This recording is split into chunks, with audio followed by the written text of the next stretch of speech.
Navega riu avall, encara sense nom, en un bressol de joncs, segellat amb betum. S'estira i s'acomoda.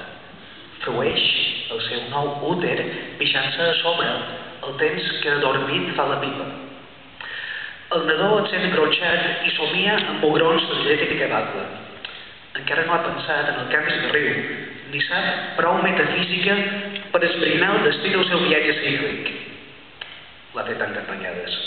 Anticipa el moment en què el seu gran vaixell sigui pescat o encalli i unes mans d'home o dona o unes urpes de llop el treguin de la nau i encativats l'adopten. Prest tot canviarà com canvien els rius, sense deixar de ser un poc el mateix riu. L'aigua sempre el transporta amablement intacte a un transcendent destí de traïdor a l'heroi. Se'ns ha dit que cap riu pot ser mai ell mateix, que l'aigua és la substància que fluint el renova.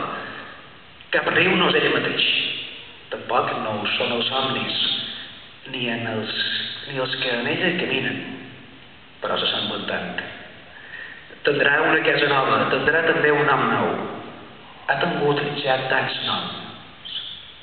Sargon, del creixent fèrtil, també Moisès, el Nil, Carna, a la vall de l'Indo, Ròmul i Rem, el Tíber, Judes, el riu Jordà.